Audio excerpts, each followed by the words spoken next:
Hello, everyone, and welcome to the Lesser Saints of Discord, with your hosts, Jabled Moonju, and Son of Earth Mother, Rimshee. Greetings, children.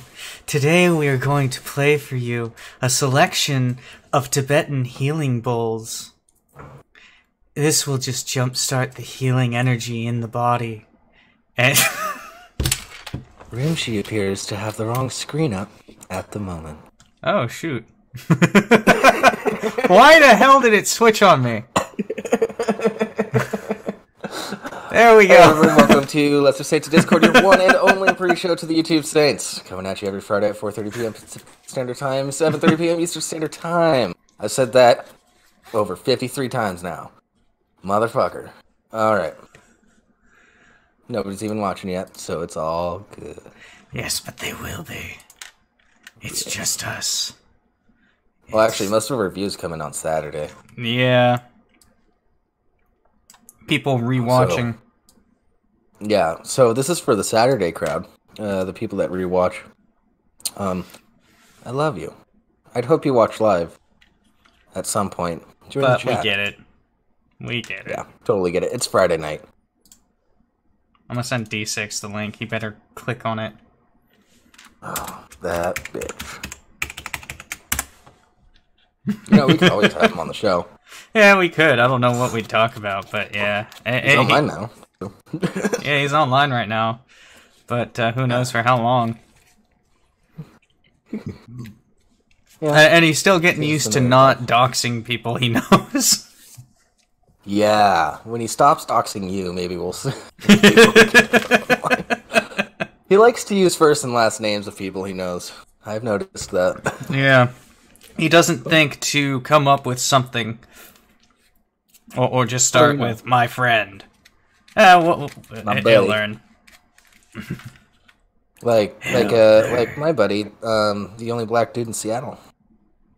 I give him that nickname. He's not the only black dude in Seattle, but he's the only one that's my friend. One that matters. Yeah, we were talking about a chick he's dating right now is a friend of mine too, and her now roommate is dating a chick that has a racist dog. So that was a fun little anecdote. I couldn't tell you the story again because I was drunk when he told it to me. But oh, that's right, we're doing a show. Shit. Well, it's not like anyone's watching right now. I mean, know. people will be. Oh, someone popped in. Who the hell popped in? I think that was Better you. be you, D6. All right, so we're gonna start with 4 people. is Trump Aguilar. not giving you boners like he should? Can America really be great if people aren't getting boners? Well, guess what?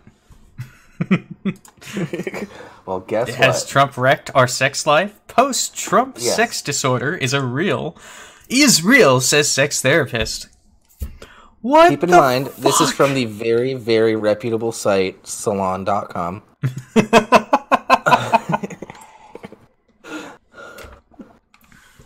You know, we should really just talk shit about the audience at the beginning more often. Apparently, Aguilar has a boner in his hand right now. See? Good on you. You may as well be Keep that jacking real. off to this. Keep It's those about all the boners pleasure good. most people get from it. At least someone's getting pleasure from it.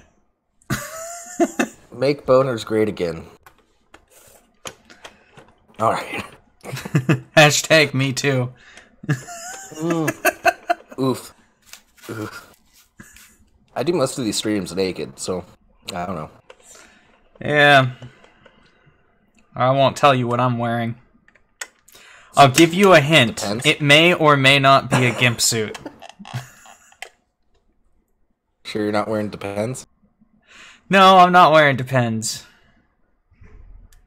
Okay. Because I'm Anyways. empty.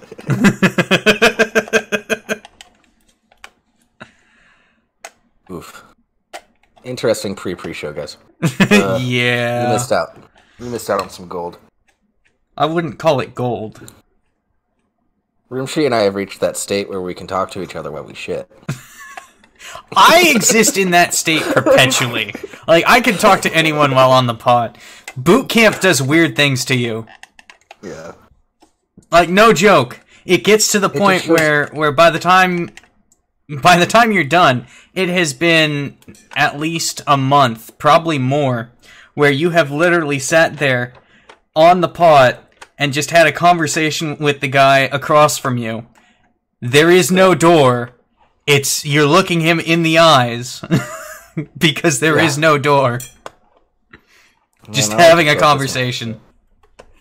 All right, let's move on. If Trump's not killing boners, we sure are right now. Big, mean, sexy daddy! Salon turns to Dr. Susan Block for answers to questions you didn't want to ask. I see. We'll see where this goes. Trump has made America's mental health crisis much worse. Or maybe he's just brought it to the surface. Who really knows? Actually, I would tend to that last one. Mother.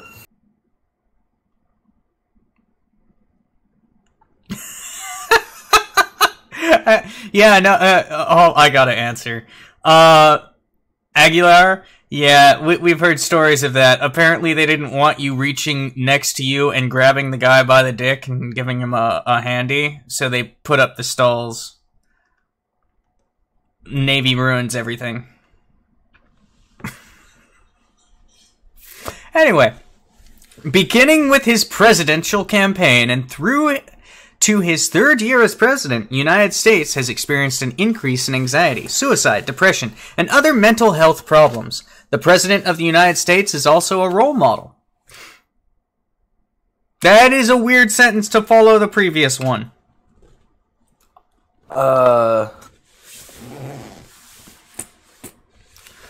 Okay.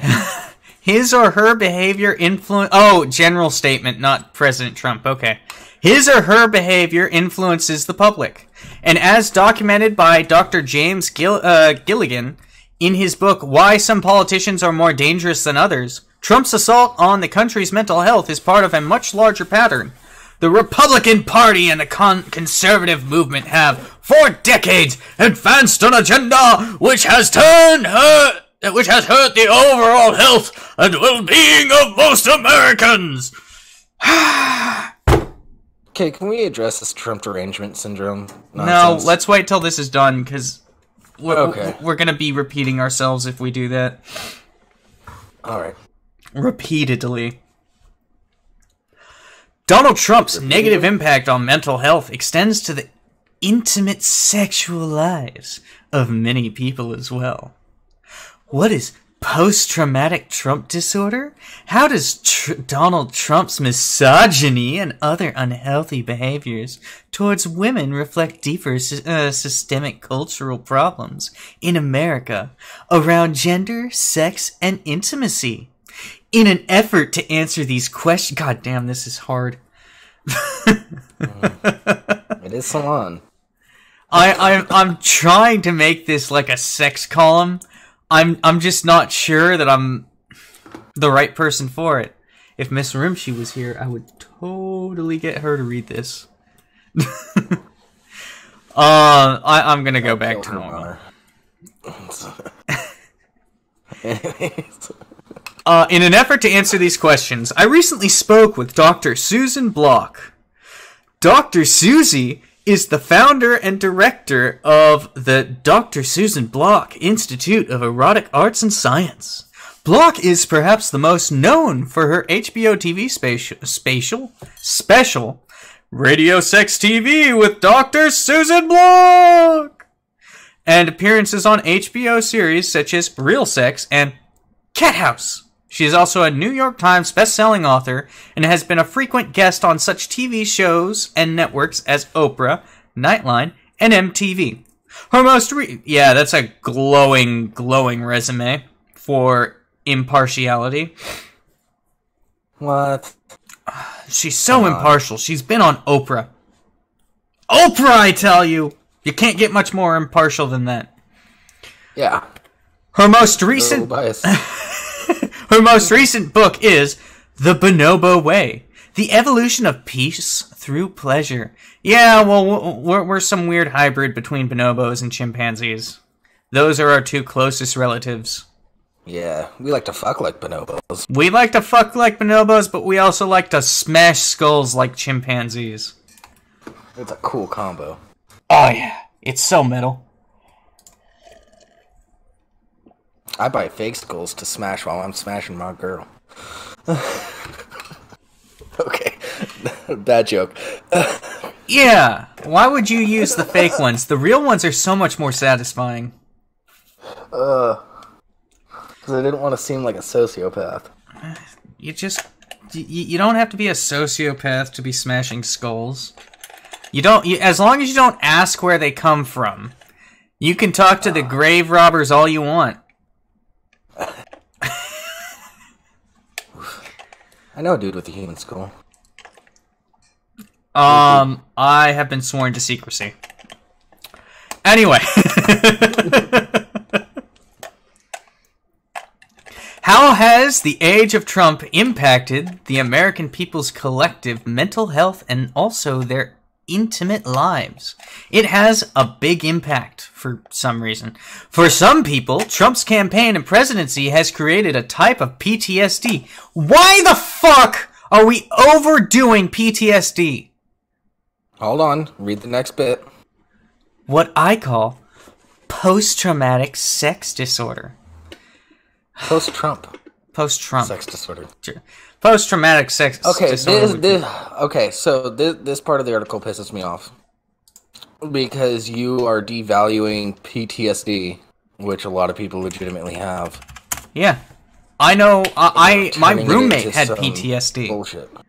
My roommate, well, my second to last roommate when I was active duty, had PTSD when he came back from deployment. Without going too much into it, he was the one who gave clearance to a pilot to engage a ground target. And as a result, he has PTSD because he's the one who caused a couple deaths. Yeah.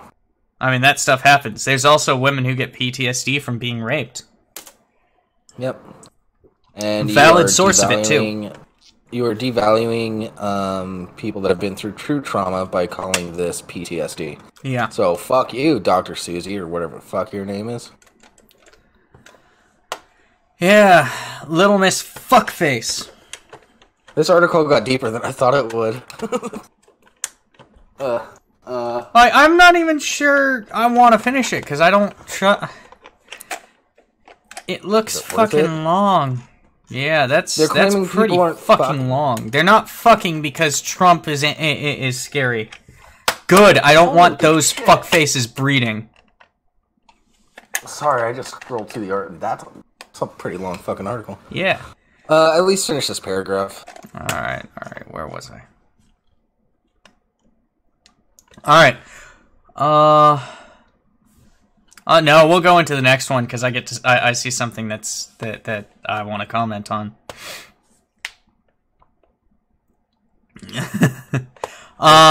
Trump is creating feelings of fear, loathing, and nausea. People just don't want to have sex. This would mainly be seen with women who are just appalled at how creepy Trump is. He takes what is often a positive male attribute of confidence and pushes it way over the line into a rape-like and rape-entitled kind of arrogance. You know what? I'm going to read this article because I want to see where this goes. Let me read this next paragraph. The news media is part of the problem as well. The news is full of stories about bad sex. They don't really like to talk about good sex. When you have this media obsession with bad sex and the usual all-American war worship and racism, as well as economic disparities and the way the corporations are in control, it really sucks the life out of a person. Never mind how this moment with Donald Trump is also reflected by many men who are dysfunctional and chronically frustrated and who don't know how to properly approach women. and the lethally unhinged incels. We also can't forget all the ammosexuals who substitute their favorite guns for a working penis. Fuck you, cunt. She would definitely Is it safe to say this is the last Salon article we're ever gonna read? I would hope so, but you're the one who finds the article, so, you know, I don't know. Next but seriously, all Salon articles. Seriously, incels aren't the result of Trump. Ammosexuals aren't the result of Trump. And in reality, ammosexuals aren't real. Anyone who loves guns loves sex. I would be considered an ammosexual by her standards. I guarantee it. But yeah, I got a girlfriend. And you can infer from there, because I'm pretty sure she'd get pissed at me if I said anything well, it doesn't more. matter if you have a girlfriend. She's claiming you don't have a working penis. I've got a girlfriend, and I'm gonna let you infer from there, because I'm pretty sure she'd be pissed if I said anything about our sex life live on air. That's anecdotal at best. I need to find out for myself. I can promise you it works. It's like a fire hose. Pixar, it doesn't happen. I mean, it may be an inch long, but it's a fire hose when it shoots out. It's fully functional at its size. Oh, man. Got a little scared turtle. Well, it's like 2 inches wide and an inch long. Okay. So you got a tuna can. Sure. I'm not even sure how that... It's impressive. Are you sure you want to keep reading this dumb bullshit? I do, because we're getting good content out of this. I can read it for you if you want. I'll just keep going. Most Americans of conscience and decent people more generally are you fucking serious? Are appalled by Donald Trump's personal and public behavior. Yet there are others who are aroused by Trump and see him as a symbol of sexual potency and power. Yes, Donald Trump...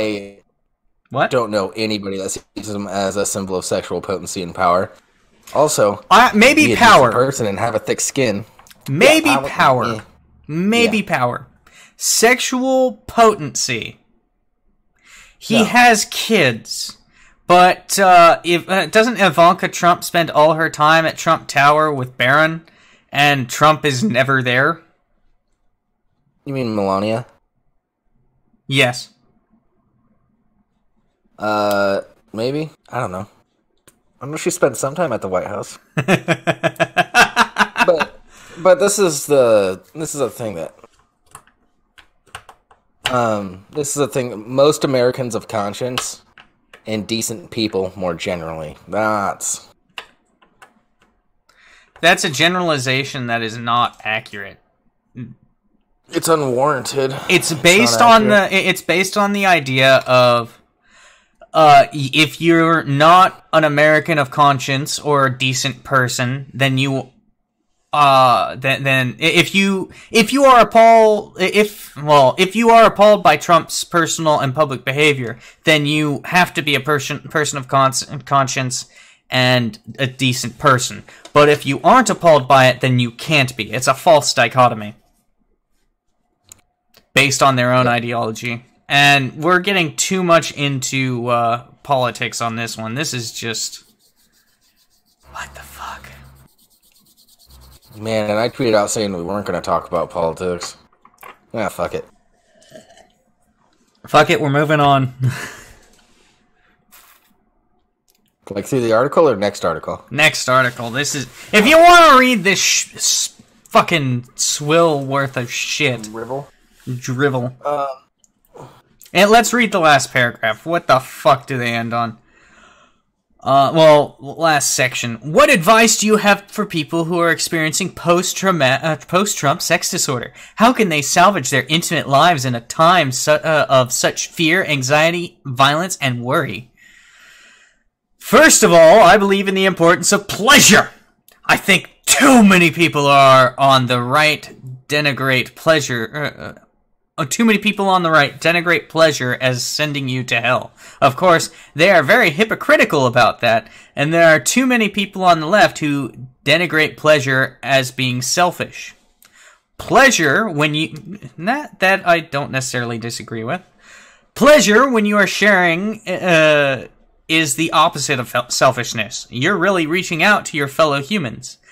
That's the beauty of life. I also think it's important to honor pleasure and to honor pleasure givers. It is also very important to honor your own sexual desires and the pleasure of your partner or partners. If your partner has a cuckold fantasy or some other fantasy that you don't like, try not to shame them. Try to let them talk about it and try to hear them out. Of course, do not do anything that bothers you.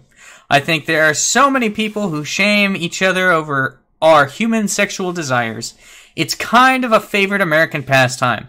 I think that contributes to a sex-negative culture. Oh, okay.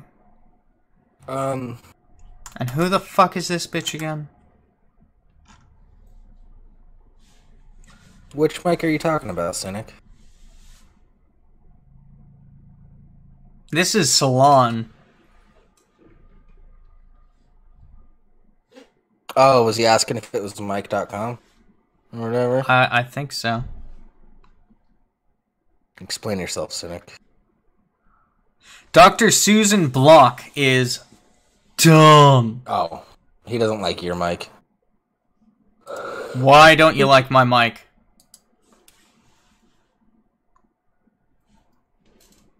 He's talking to me through a different mic than you guys can hear, so I don't know. Alright. I'll reduce the intensity.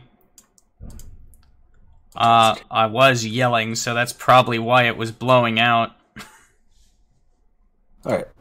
Anyway, let's move on to something less stupid. So we're going back to our standard shit. Science. This is an upgrade. This is a update on Ultima Thule, which we covered like 2-3 weeks ago. Something like that. Yeah, we covered it not too long ago. Yeah. Wait, I think we covered it back in December. It's been a while. NASA scientists make groundbreaking discovery. Nothing like this has ever been captured. Alright, hold on 1 second. I need to adjust my mic.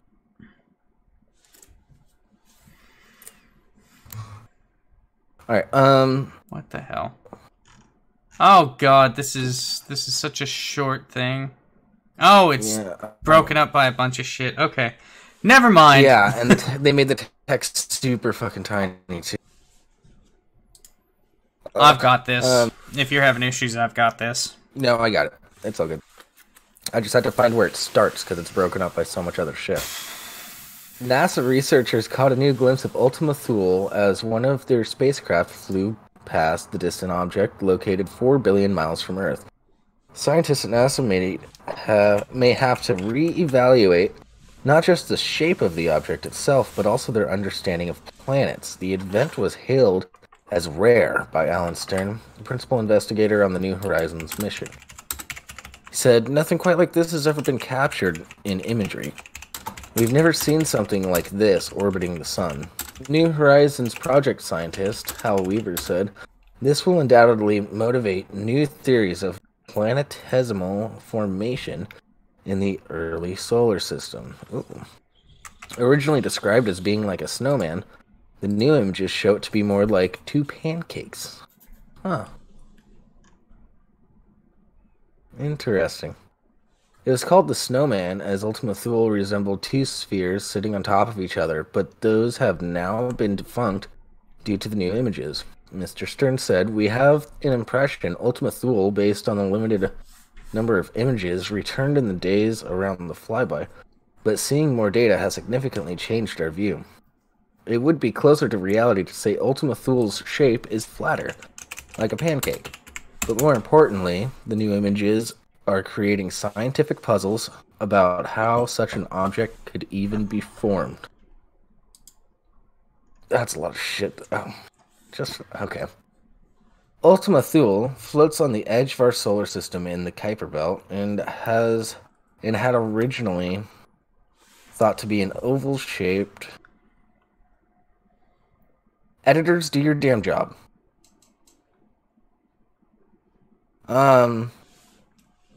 Ultima Thule floats on the edge of our solar system in the Kuiper Belt and had originally thought to be an oval-shaped as it had not been lit by the sun. The images were captured by New Horizons probe as it raced past following its New Year's flyby. New Horizons began its work on Ultima Thule after exploring Pluto and took the images just 10 minutes after it passed by the object. Mr. Stern added, "This really is an incredible image sequence, taken by a spacecraft exploring a small world 4 billion miles away from Earth." Okay, editors, once again, what the fuck are you doing? This is a short article. I can kind of get it when it's longer articles. You're still not doing your job. But this is a very short article. Could you please do your fucking job and quit making origami things out of the news articles that are sent to your desk and just saying it's okay?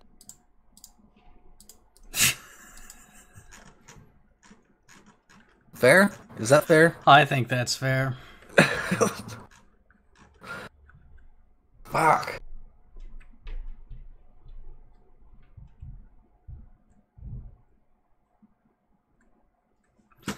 Alright, so... yeah. Ultima Thule is now Mommy Rock pancakes. and Daddy Rock love each other a lot. They give birth to a little planet.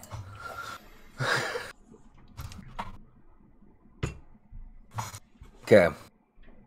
So, there's been a death in the scientific community, guys. Yeah, it's kind of unfortunate, but what you gonna do?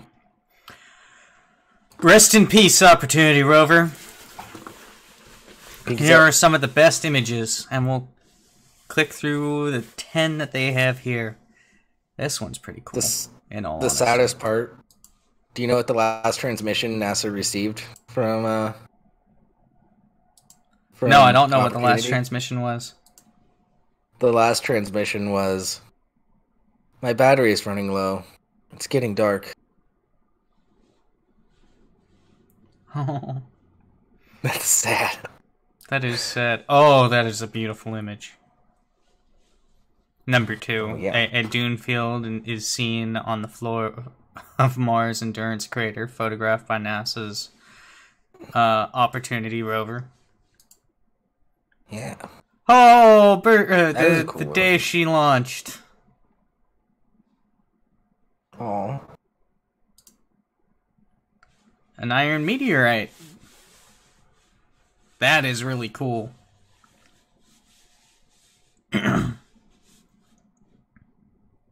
That's really interesting. Image 5.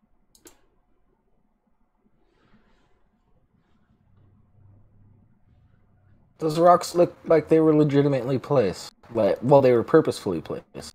Yeah, that they weren't, but it could be mistaken as such. Hell, it almost looks like there's frost on them. I think that might be salt deposits. There's a lot of salt on Mars. It is, but I said it almost looks like frost. Yeah. What's this one?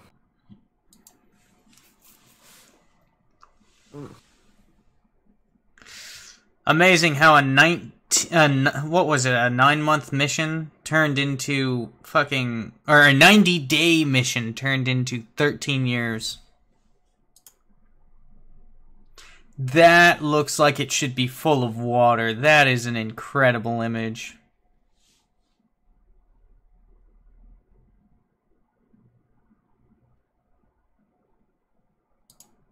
Y2K and W, I think you don't understand. The rover's only supposed to last like 90 days, like 14.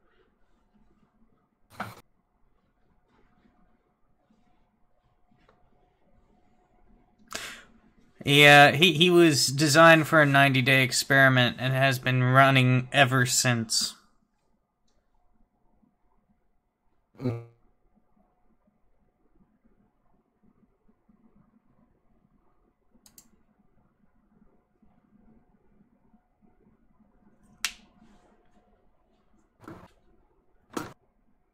So cool.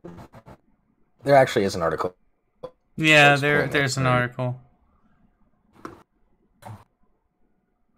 I'll go ahead and start reading. It's short, but wanted to make it through those images. Oh yeah. NASA announced on Wednesday that the 15-year Opportunity rover mission has come to an end.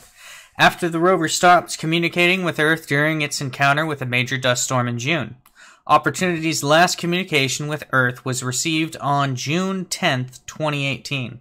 For the past 8 months, NASA was attempting to recover the rover's communication to no avail.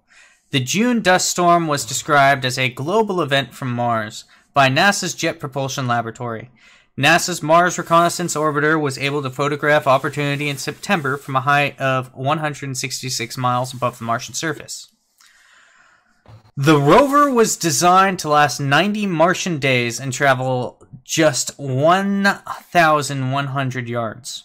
But the Opportunity far surpassed expectations, exceeding its life expectancy by 60 times.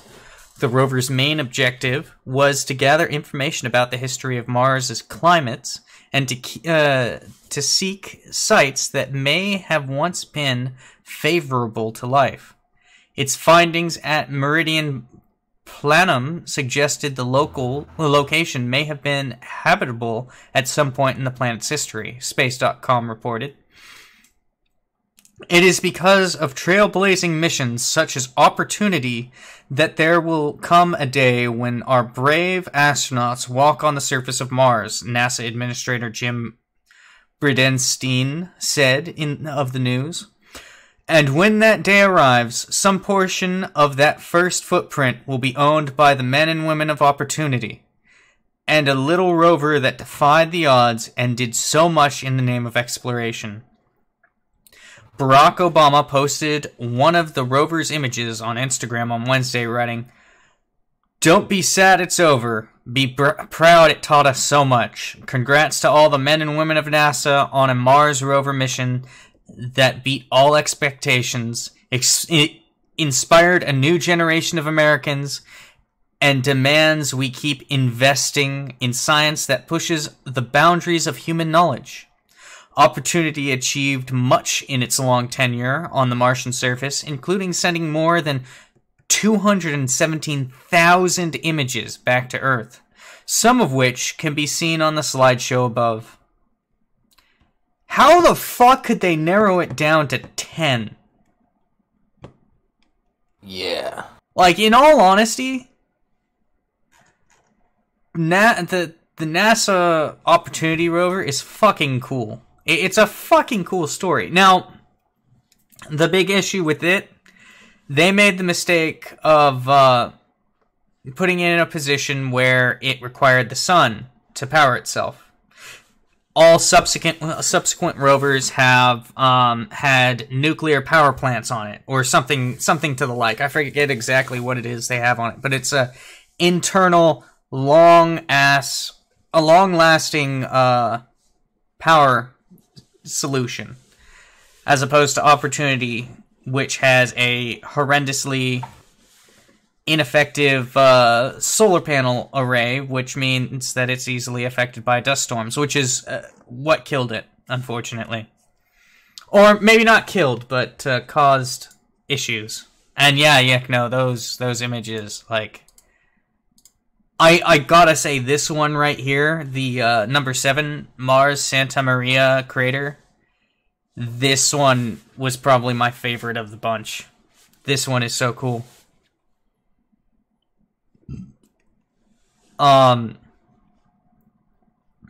This is one day. Yeah, the crater's my favorite one. I think the crater and the dunes. Yeah. One day, man will set foot on Mars, and hopefully the landing site will be near the Opportunity rover. Because it would be fucking awesome for them to set up the Opportunity rover as a location for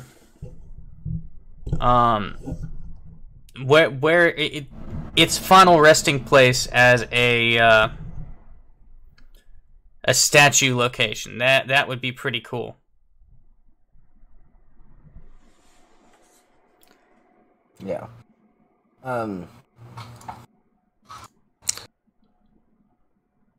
Yeah, and to anybody that's wondering if Curiosity could help out Opportunity, Too far away. the answer is kinda, but it's not feasible for us to learn anymore because they're too far apart at the moment.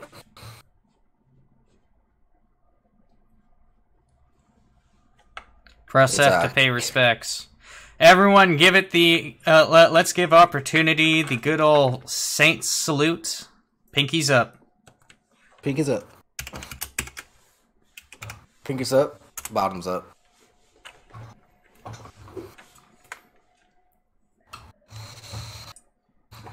God, if we weren't gonna get copy striked, we put up Danny Boy. Danny Boy. The pipes are calling.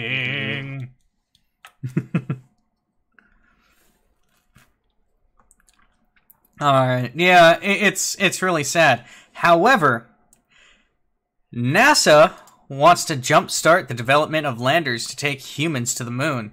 This is cool, because this is a step closer to us going to Mars and being reunited with Opportunity. Where Opportunity will be held on such a high pedestal that nobody will see it. Yeah. Oh, sorry. NASA wants to jumpstart development of landers to take humans to the moon. After more than a year of talk about returning humans to the moon, NASA is asking the aerospace community to come up with designs for landers that can transport astronauts to the lunar surface. Cute. NASA's goal is to test out these vehicles on the moon as early as 2024, and then use them to take people to the lunar surface by 2028. That's not that far. I'm sorry, I got distracted by this image on the... Ford made a conveyor belt mattress to keep bed hoggers in their own lane. Wait, what? I just keep reading. I got distracted by this. I may... You know what, I'll go ahead and click it. Maybe we'll read it later. I have no idea what you're talking about. I'm seeing different shit. Don't worry about it. Keep reading. Anyways. NASA Administrator Jim Bridenstine and other top agency officials outlined a plan during media roundtable today in Washington, D.C. While Bridenstine has trumpeted the idea that NASA is going back to the moon to stay this time. Wait, to stay? Oh. He also noted that the agency is making speed a priority in its return to the lunar surface. One of the things I think is important is, again, we want this reusability. We want this sustainability, but we also want to go fast. Want to go fast. Bridenstine said during the call, it's important that we get back to the moon as fast as possible. In December 2017, President Trump signed a directive known as SPD-1, which charged NASA with putting humans back on the moon to stay.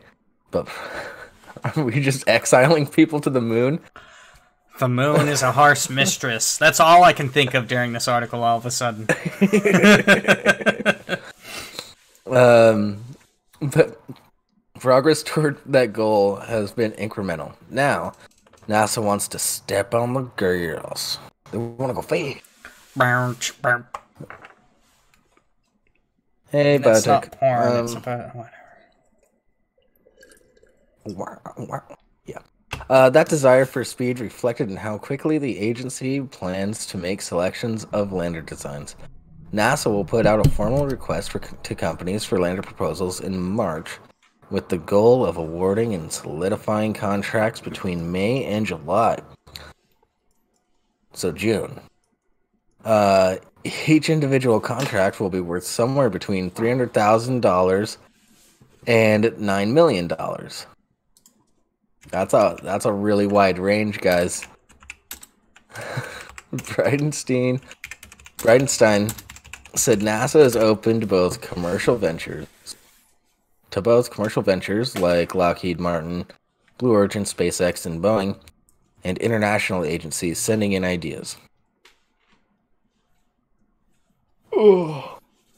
Wait, Biotech left the server? Oh, I thought she did. I haven't seen her come back, at least. Never spent much time in there in the first place, really. Anyways, in the meantime, NASA is trying to expedite another program aimed at sending small robotic landers to the moon, known as Commercial Lunar Payload Services, CLPS. That program, detailed in November, tasked 9 companies with developing tiny autonomous landers that can carry... Why am I yawning? That can carry scientific payloads to the moon.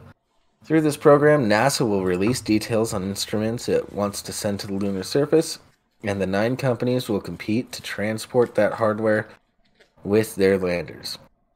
NASA plans to release details of the first batch of 12 instruments next week. Some of these will include imaging and other scientific instruments, as well as tools prospecting the moon to look for things like water ice on the surface. Is there another type of ice that I'm not aware of? I don't know. I thought ice... Chat, is there another ice that I'm missing? Or did they just... Okay, there technically... The only ice... technically there's frozen methane ice. There's frozen... There's a bunch of things that we would technically call ice. In reality, any element... anything that is liquid, when it's put into a solid state, would be considered an ice. Because ice is just solid water. Okay, I guess. Future NASA explorers could use the water that's found on the moon's surface for drinking and growing vegetation. Or they could break it apart to make rocket fuel. Since these capabilities are so critical, NASA wants the CLPS program to get going as soon as possible, with the hope that one of the companies could take payloads to the moon by the end of 2019. Elon Musk, get on it. We have told everyone who's in our catalog that we will incentivize speed financially. Thomas Zurbuchen, the Associate Administrator of NASA's Science Mission Directorate, said during the conference. Yeah, my bra's off too. I was half tempted to say Pixar, it didn't happen, but I'm not actually interested in proving one way or the other. I am. Pixar, it didn't happen. I'm single. Fuck it.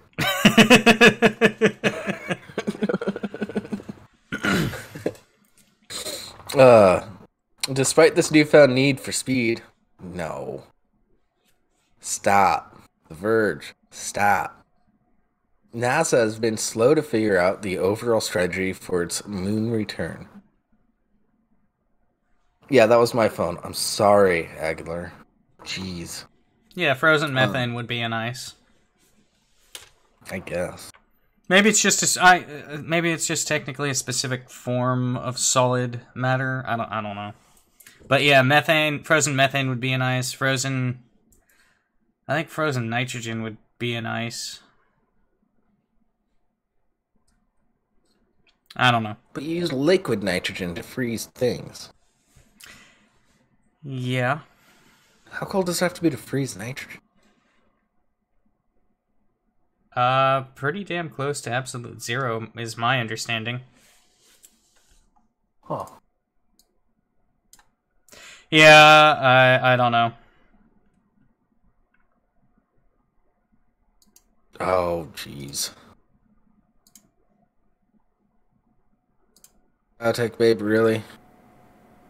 We're not talking about politics in this Discord. Well, in the Discord, we'll talk about politics. We're not talking about politics on the show. Yeah. Got that out of the way right off the bat before anybody started watching. Where was it? Now I lost my place. Despite the newfound need for speed. Yeah.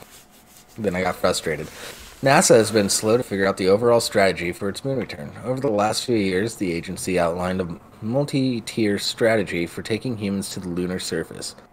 The plan entails building a new space station in the moon's orbit called the Gateway. This station is meant to last for 15 years in space, and it would serve as a habitat where astronauts could live and train. From the Gateway, astronauts would ride in landers down to the surface where they could explore and grab samples before traveling back up to the station. That's pretty cool. Yeah. I'd like to be on that mission. I just want to go to the moon. Yeah. I want to go to space. I want to spend time on the moon. I don't necessarily care about Mars within my lifetime, but if I can go into space within my lifetime, that would be fucking awesome. Yeah, that'd be so cool. Spend a weekend in a resort on the moon. Yep. Yeah. I'm hot tubbing on the moon. NASA expects it will need a whole host of spacecraft for taking people to and from the Gateway. These include spacecraft to travel from the station to a lower lunar orbit, a vehicle to descend all the way to the surface, and one to take people back up to the Gateway. NASA says it's open to other ways of getting humans to the lunar surface. One notable option is SpaceX's future Starship rocket that, when complete, could potentially launch from Earth and land humans directly on the lunar surface, bypassing the Gateway altogether. However, NASA says for now, it's just looking for designs for transfer landers it has outlined in the most recent request.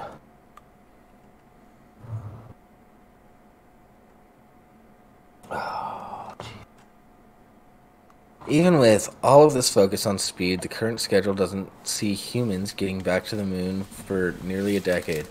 That timeline has been heavily criticized, especially by the nation's top space advisors. Members of the National Space Council's User Advisory Group, which advises government officials and lawmakers on how to set the space policy agenda, argued that NASA is moving too slowly and that 2028 is too far away. Agreed. Cool. Sweet. Let's pull our military out of all the countries, dump all that funding into fucking NASA. I have different opinions on that, but they're more nuanced. Mine's very broad and general. You know me, I go extreme and then tighten things down. Well, I do have experience in that realm, so that's why I have a more nuanced approach. Yeah, well, you and I have also had this talk about the whole thing. So, you know where I'm at, I know where you're at. More or less. Yeah. Roughly. Like good sex. What? Yeah. I want some good sex. Show me if that dick works.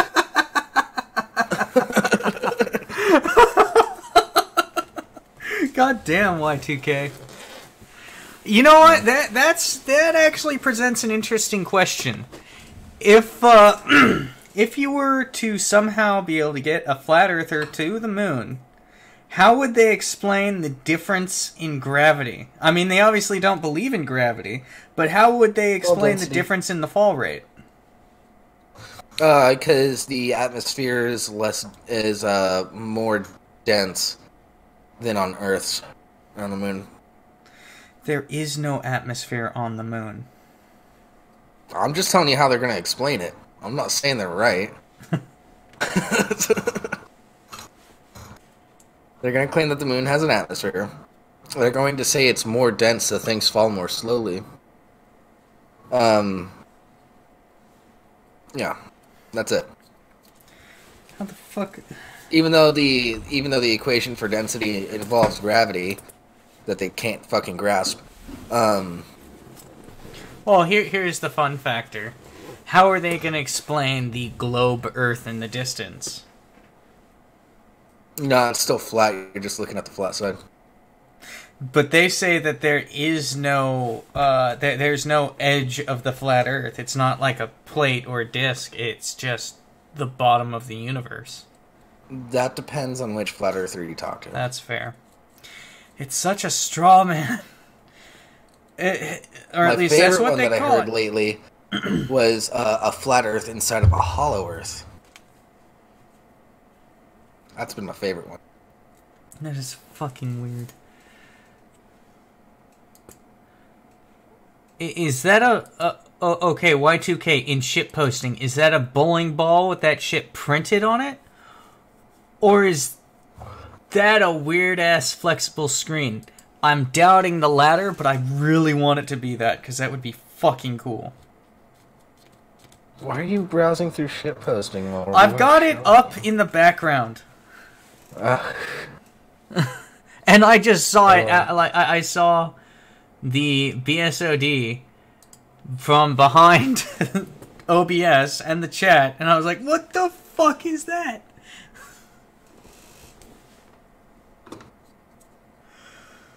Alright. Dang, so now you ruined the flat Earth talk.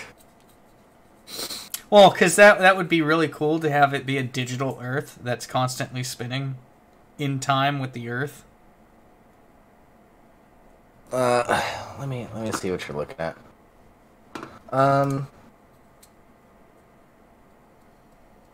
Oh, I think that's actually a screen. Because I have seen globes that are kind of like that. But, I don't know.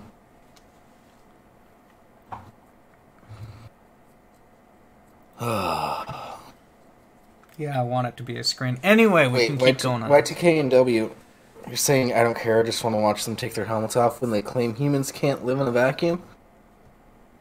Humans can't survive a vacuum for longer than 2 minutes. Yeah. Oh, okay, that's not entirely true. Humans can't survive a vacuum for longer than 3 or 4 minutes. And the 2-minute mark is the point of 100% recovery rate. Past that, and you get diminishing returns. Yeah. You get Dane damage. Some people have had full recoveries after 2 minutes, but it goes down significantly with each second that passes. Yeah. Besides, that's a common misconception about space, actually, is that it's ice cold. No, not necessarily. Depends where you're at. It's not actually cold at all. Depends where you're at. No, it's not cold because there's no way for you to feel. There's no way for your body heat to escape. It has to radiate through infrared light. Huh. Anyways, regardless, you don't freeze. Yeah. Man,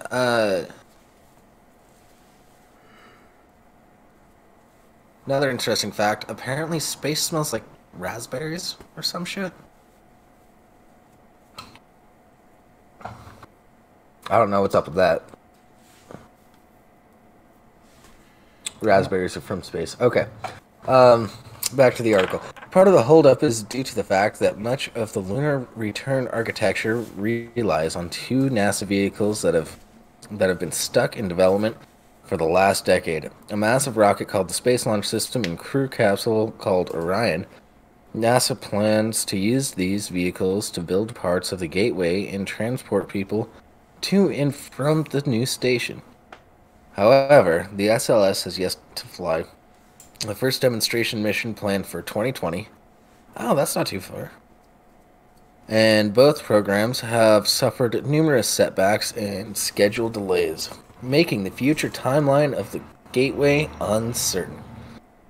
However, some positive progress has been made in the gateway's development. NASA received design proposals from the private industry for the first element in the gateway, a module that would provide power to the station and propel the vehicle through space. William Gerstenmaier, the Associate Administrator of NASA's Human Space Flight Program, said that NASA will select who gets to build that module very soon. Additionally, numerous private companies have been developing deep space habitat modules through NASA's Next Step program, which could be used to house NASA astronauts in the Gateway. There's real work moving towards the Gateway pieces, said Gerstenmaier. Slowly but surely, this plan is coming together, though NASA is trying to make it go just a little bit faster.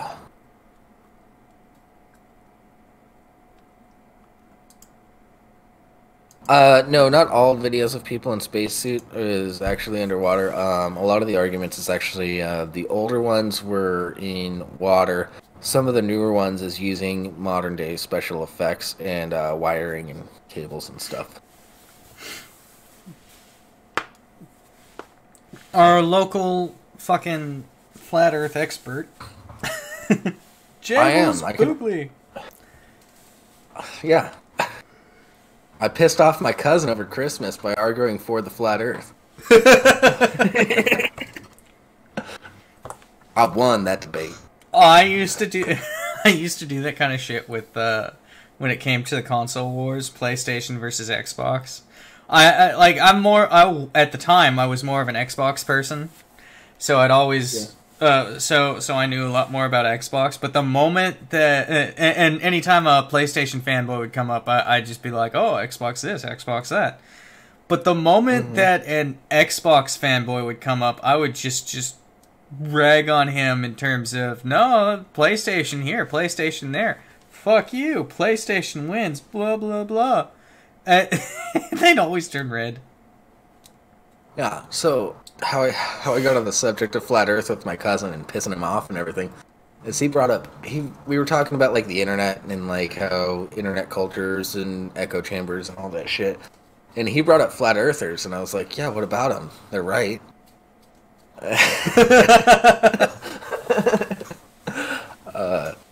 And then it turned into a 20-minute long period of time where I'm trying to keep a straight face and arguing for the flat Earth. And him just getting nowhere with it.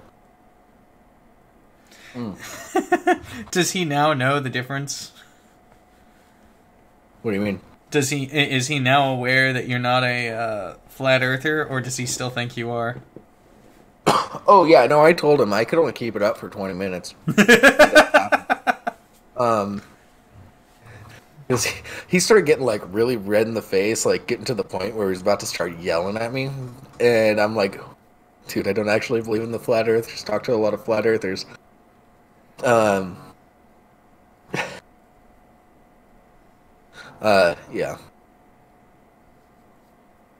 What he knows now, though, is that he shouldn't argue with the flat earther yet. He needs more knowledge first. Yeah. Need more knowledge. Rimshee, you need more knowledge. Ooh, knowledge is hard to say in his accent. Gotta work on that one. Yeah, probably a good idea to ignore him. Nah. God, I haven't talked to him since that one time. Yes, people, we're talking about Angel. It's not like we're doing a show or anything. Whatever. No, he tried talking to me the other night. But it was a work night. Yeah. Okay, so Biotech Babe, we'll explain it real quick. He's a crazy, crazy flat Earth, young Earth creationist Christian who is who participates in the occult, and we think is being a creep. Yeah, well, we know he's being a creep. We just think he's being like a he's being a one-man grooming gang. Okay, so this is how the last interaction with him went. He likes to use my real first name. I don't mind boxing myself a little bit for this. It's up to you. Yeah, I've doxed myself on the show already. It's fun. Yeah, this is my last interaction because he likes to use my real first name to make me angry or something, but I know his real first name. I'm going to share it with you guys, too. This is not a doxing channel. Yeah, just this dude gets doxed. Oh, God. I don't know his last name. It's just his first name. I do not condone what you're about to do. I know. Publicly. Yeah, he wanted to chat, and I told him I was off to bed, and then he said, okay, Jacob. And then I said, okay, Toma. And then he said, Angel's just fine. And I said, well, Jables is just fine. And then he said, okay, Jacob. And then I said, okay, Toma. That was the last interaction.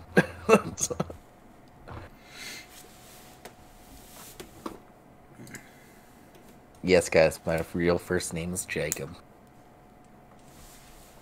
Yeah. Hashtag doxed. He's not a fun person to be around. Although I've told people where I work in the Discord, Rimshee. You told him where you live in order to try and get him where I lived. Because he said he'd come out and kill you. You called his fucking bluff, just like I did. When he's like, "Oh, I could beat your ass." Okay, we'll start a go. Yeah, that was actually really funny. So he was telling Rimshee that he could beat Rimshee's ass. And I was like, Washington State's a mutual combat state. If you guys just both agree to fight, you can just do it. Nobody gives a fuck. And then Angel was like, what? I'm not going to America. I can't afford that. And we're like, okay.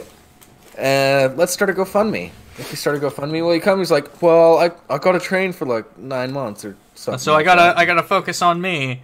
If you come over here, like, okay, fine. If you come over here, though, I can do it any time. Which makes me think we should go to New Zealand. Yeah. If you want, if anyone's interested in paying for me to fly out to fight with Angel, let us know. We may start a GoFundMe for that and tell them, hey, we've got a GoFundMe going if you want to chip in a few bucks for that fight you wanted to have with me. Yeah. You gotta take me too, because somebody's got to record it. Yeah. I would put my money on you, Biotech Babe. I don't even know you. I know him, and I would still put my money on it. Yeah. Yeah. Alright, so...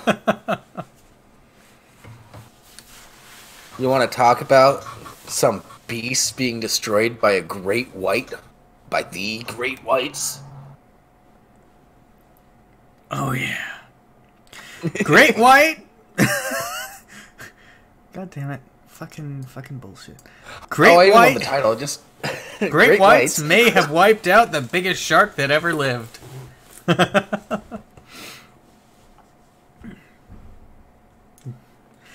The Megalodon, also known as the biggest shark ever, became extinct 1 million years earlier than previously thought, due to competition from much smaller great white sharks, according to new research.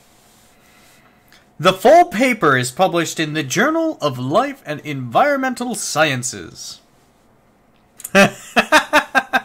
White sharks bad! The team of scientists claim that the giant prehistoric predator, as seen in countless documentaries and movies such as The Meg, starring Jason Statham, died out 3.6 million years ago, rather than 2.6 million years ago. Earlier research relied on global fossil samples, and one study linked their extinction to a supernova, which was thought to have unleashed cosmic radiation that caused increased cancer rates among large animals. However, researchers led by vertebrate paleontologist Robert Boesnecker, we'll go with Boesnecker. He's a sound system attached to a neck. With the College of Charleston, South Carolina, reevaluated existing records and found a different pattern. We used the same worldwide database as earlier researchers, but thoroughly vetted every fossil occurrence, and found that most of the dates had several problems. Fossils with the dates too young or imprecise. Fossils that have been misidentified. Or old dates that have since been refined by improvements in geology. Bosnecker said in a statement, to estimate the extinction date, the team used the densely sampled rock densely sampled rock record of California and Baja California, Mexico, and found that genuine fossil occurrences were present up until 3.6 million years ago. This means that the megalodon extinction is not immediately released to the mass dying of seals. Or immediately related to the mass dying of seals, walruses, sea cows, porpoises, dolphins, and whales around 1 to 2.5 million years ago, says Bosnecker. So, this die-off may not have been a mass extinction caused by an event such as a supernova, as previous research suggested. Instead, the newly evolved great white shark, and its scientific name, likely played a role in the extinction of the megalodon. After great whites with serrated teeth spread across their initial home in the Pacific Ocean some 6 million years ago to seas around the world by 4 million years ago. We propose that this sort of overlap, 3.6 to 4 million years ago, was sufficient time for great white sharks to spread worldwide and outcompete the megalodon throughout its range, driving it to extinction, rather than the radiation from outer space. And Jables is having issues at the moment. His internet decided to take a shit, so I will keep reading until he's back. Hopefully it'll be soon. Anyway. Where was I? Great white sharks are known as fearsome apex predators. Yeah. Today, but megalodons could reach up to 3 times the size of the largest great white ever recorded. It might seem strange that the smaller shark could outcompete the much bigger fish, but other experts support the assertion. Emma Bernard, curator of fossil fish at the Natural History Museum in London, said that the study is a major step forward in improving our understanding of the extinction of one of the largest sharks to have swum the ocean. The cause of this extinction is still hotly debated, but a broad consensus is that competition with other large apex predators, such as killer whales and the great white shark, could be an important factor. Bernard told CNN via email.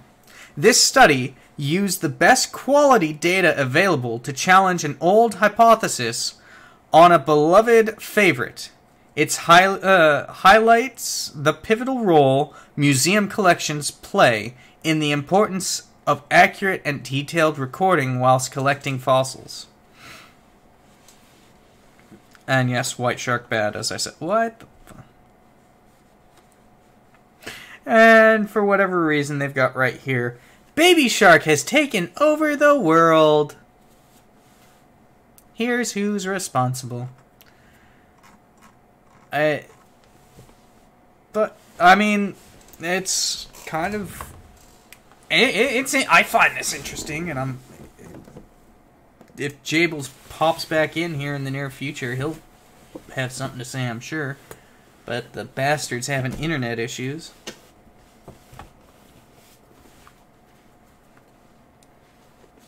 I don't know what issues he's having. But yeah. Shit. There we go. What do you mean y'all are still a thing? Decidious. Explain yourself.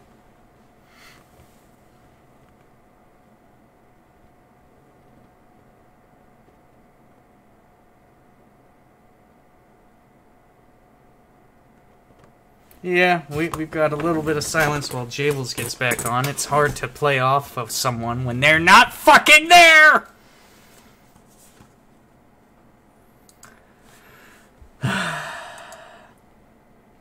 What do you... Why would we go the way of the dodo, Decidius?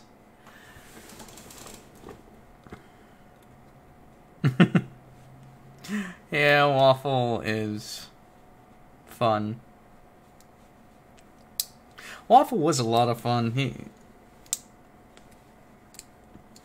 Dear God, Jables, when are you hopping back on?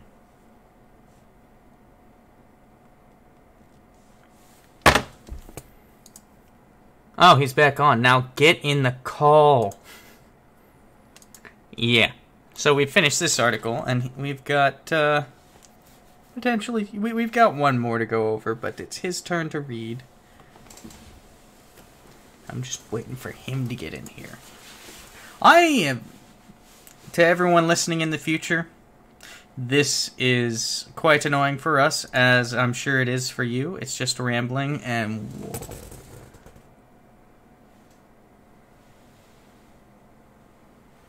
The Way of the Phoenix? Yeah, he does need to get better internet. He can't rely on Starbucks anymore. It's just horrible.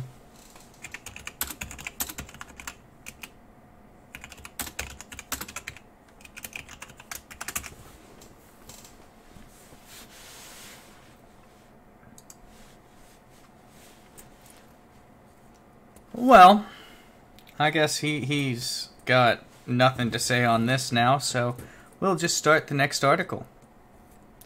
Oh, he's popping in. He's muted himself. Jables, unmute yourself. I'm fucking back. Alright. Fuck us back. Well, we finished the Great White Shark article. I know. I was waiting for you to finish one paragraph, and I was gonna make a joke. And then you started cutting out a little bit, and then you were gone. I was like, shit, what happened? And now that joke is lost. Forever. Motherfucker.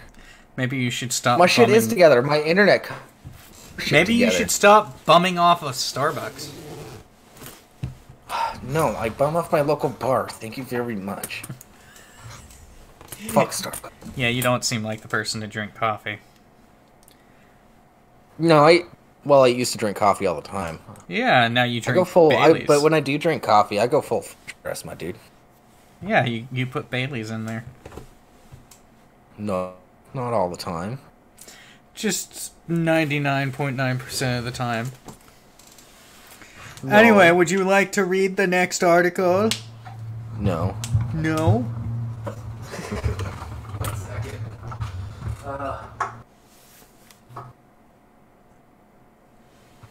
Let's... No, I need a drink after that. What do you mean you need a drink? You don't already have one?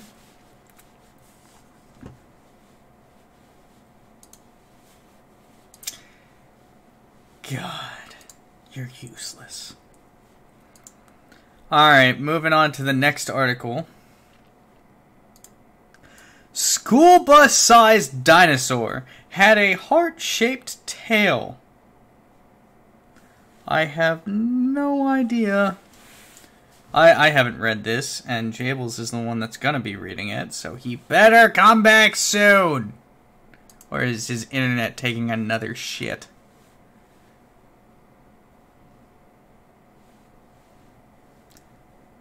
I take it his internet is taking another shit.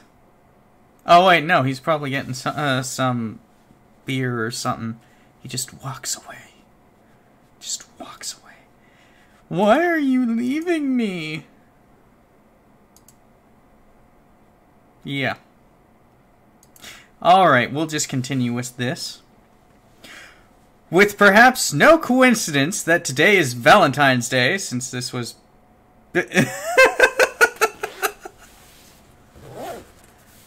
Oh, did it just take another shit? Holy fuck. Just log on with your phone and, deal with that. It probably will be more reliable. With perhaps no coincidence that today is Valentine's Day, given that this article was posted yesterday. A new dinosaur has been found with a heart-shaped tail, known as something I'm not gonna even try pronouncing because it's in Swahili. It's called Beast of the Mtuka, or Heart of the Tail, and Heart of the Tail in Swahili.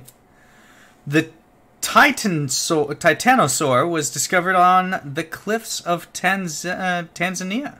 Researchers were able to find a significant amount of fossilized bones and teeth, including a heart-shaped tail vertebra, which has sparked curiosity.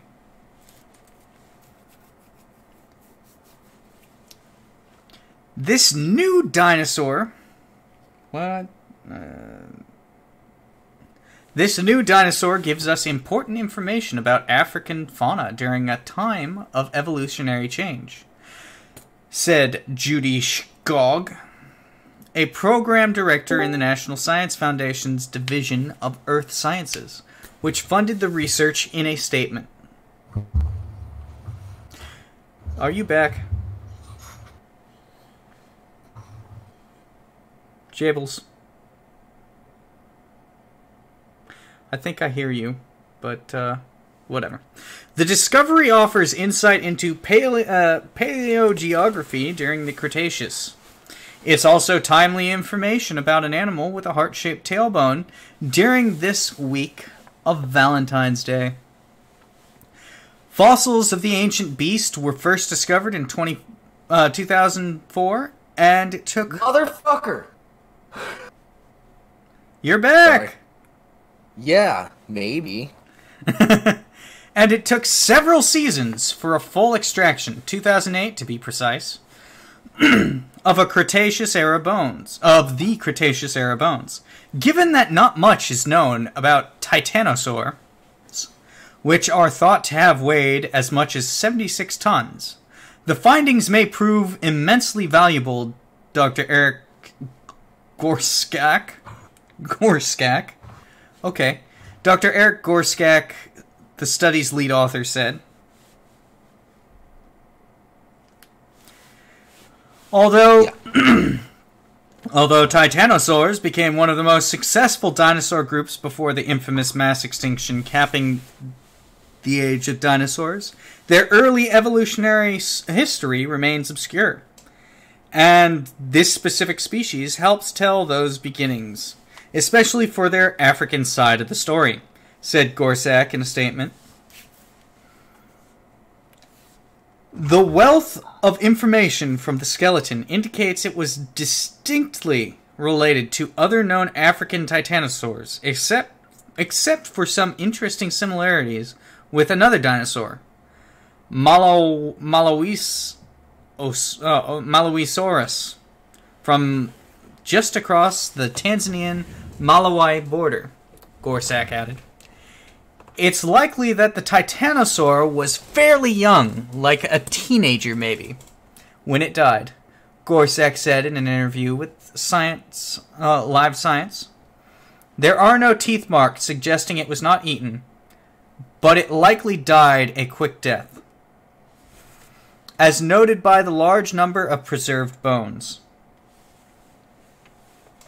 The new specimen preserves teeth. The new specimen preserves teeth, elements from all regions of the postcranial axial skeleton, parts of both appendicular girdles, and a portion of both limbs, including a complete metatarsus. The study abstract reads, the research was published in scientific journal PLOS 1. Titanosaurs are best known from South America, but the newly discovered species in Tanzania, as well as other parts of Africa, show that the dino was more diverse than previously thought. Are you still there, Jables? Did your shit die? Yeah, his shit died again.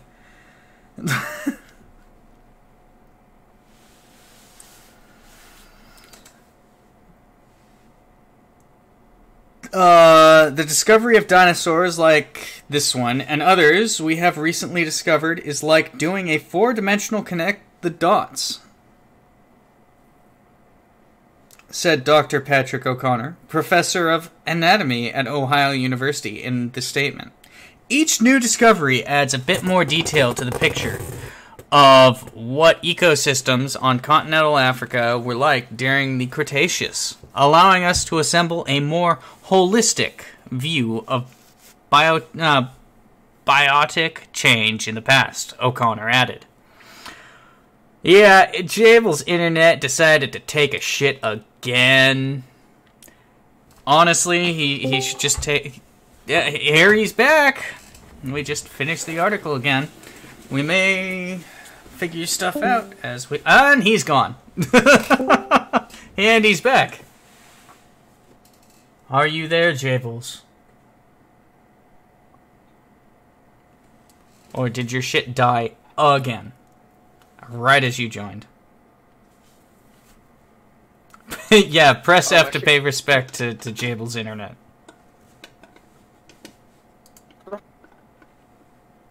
It is so choppy. You have like no strength and no health at all. Well, given Jabel's internet issues. Jables, if you can talk, we'll figure this out. Maybe. Or maybe we'll just end it early. I'm fucking trying. So many F's for your internet. Are you there, or am I breaking up like a motherfucker? And he just muted himself. But I mean, this is quite coincidental. They've got the picture right there of the heart-shaped bone, apparently. I don't understand how that's... Fucking trout. I don't understand how that's heart-shaped. I guess I kind of see it, but... I am gonna fucking kill myself. Don't kill yourself. Go on a killing spree at your local ISP. Yeah. I'm working. It's like playing a fucking game of peekaboo. Except it's no fun and there aren't cute babies laughing. Hide and go seek! You're it! You have to hide. Don't worry, we'll find the spot for you. And we've got 5 minutes left. Do you want to talk about the heart-shaped dinosaur? No, it's fucking bullshit. I want to talk about fucking internet service providers that don't even provide me with the service that I fucking pay for. And then it always craps... It never craps out on a regular day. It only craps out when I'm in the middle of a fucking show. Yeah, I know that feeling. I've been lucky so far. But watch next week. No, you take too long to explain things. Ugh. Wow. I like Y2K's statement. I don't mean to be mean. I'm just pissed off right now. I was gonna make a lot worse jokes. I love Y2K's statement. Someone make a soundboard of Jabel's voice being all robot-y, and then Rimshee can just use whichever clip will sound right at the moment, and it'll be like he's still there. Motherfucker. I hate all of you. And then there's Trout, who wants you to kill yourself so he can be put in the game. Trout, you're more than welcome to come on the show. Just let us know when you want to come on. Yeah. Jables doesn't have to kill himself for you to hop in the game. There's no player count in this game. That goes for all of you, especially if you have a wrench. If you want to be on the show, you can... Just let us know you have something you want to talk about, or you want to bullshit with us. Yeah. Don't forget, send us articles and stuff. I would greatly appreciate that. Because I'm the one that looks for all the articles. Yeah. And... Although sometimes I find some. Although, okay, so I'm gonna the pull this bitch. up real quick. Mostly because I want to send it to you. Okay. This is the article I saw on the side. And it's a... Ford is apparently making beds now. Cool. I don't want to go deep into this, but this is fucking weird. Real quick before we go into this, I do want to throw out a little thing for the people that do watch the show. I want to break 200 subscribers on this channel before my birthday, or by my birthday. I'm not going to tell you when my birthday is. You're just going to have to guess. It might be tomorrow. But if you guys could just like and share, help with the algorithm, all that shit, you know, I'd really appreciate it. It'd be a good birthday present for us to be over 200 subs. I feel like I should show this video to Miss Rimshee. Is she a bed hog? Apparently I am. Oh. But she hogs all the sheets.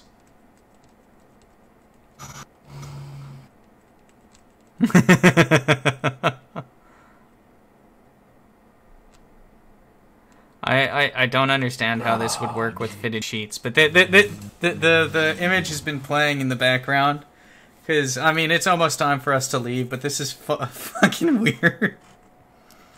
I'll read through it real quick. Move over, sex buttons. It turns out that the company most likely to improve couples' relationships and save marriage is actually Ford? The company has been known to develop conceptual prototypes that utilize its car technology in unexpected ways. Like this smart crib that puts babies fast asleep by replicating car rides. Or this noise-canceling dog kennel. This time, the company created a conveyor belt bed that takes inspiration from Ford's lane-keeping technology to keep bed hoggers in their own lane. That's fucking great. The bed has a pressure sensor that can tell when your partner has clearly violated your half of the bed, which is rightfully yours. Ford's blog says the conveyor belt gently returns selfish sleepers to where they should be, much like how Ford's lane-keeping aid shifts vehicles back in to their correct lanes by nudging the steering wheel in the correct direction. Though it's just a prototype, Ford's definitely onto something here. If they don't jump onto production for this, it's only a matter of time before another trendy mattress startup does and sells infinite units. It won't be infinite units. Honestly, this seems like it'd be better for a solo individual because most people who sleep solo sleep in the middle of the bed. And then they end up rolling to the sides or something, and then it just this will move them right back to the middle. They go off to the instead of rolling off. Hell, this would be good for kids too because they start rolling, they're not going to roll off the bed anymore. Yeah, but then they'll never learn to not roll while they sleep. I still haven't learned that, apparently. I fell off a bed like twice. I was good after that. My body figured it out.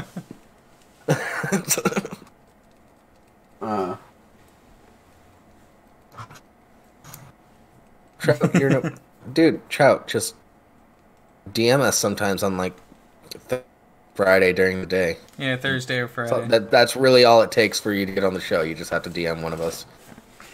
Preferably Jables, because I don't know. You're too busy with production. Yeah. I'm the Nick of the two.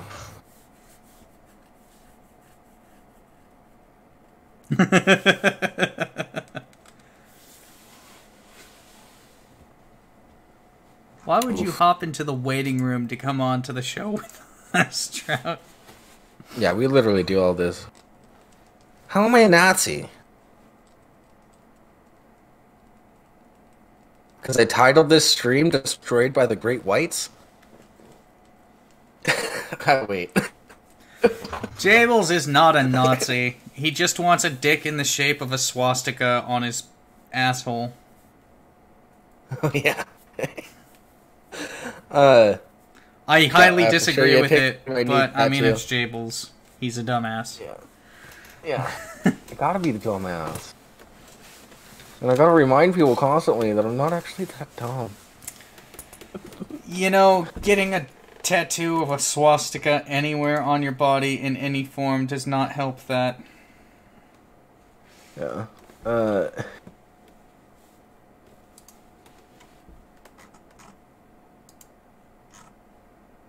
Trout, check out my new tattoo. I sent it to your DMs. Alright. We should just end the show now. Yeah. Fuck internet service providers, because they're fucking garbage. I pay for a service and it only shuts down when I'm trying to do something. Go fucking figure. Something that I tend to take fairly seriously, despite what it looks like. Be sure to check out the YouTube stands, which I'm sure you all will. It's starting in about 25 minutes. We'll see it. I don't know. Give me a birthday present. Share the shit out. Convince your friends to subscribe, even if they don't watch. I just want the subscriber count. And that's how you know we mean business. Yeah. It's a subscriber count that matters. If we have 1,000 subscribers, then we can get monetized. Yeah, but we don't would have to never watch. be able to maintain monetization. I mean, look What at are the you shit talking we about? say on screen. No, but people could, like, send super chats and shit. That's what I'm talking about. What? I'll give you a Okay. couple bucks. Okay. Honestly, we just opened Steam Streamlabs account and call it good there, but I don't feel like we've earned it yet. Because we haven't? Whatever, fuck it. I'll see you guys next Friday. Or in the Discord. Join the Discord! Join us in the Discord! And help me make fun of Jables. Have a good night, everyone!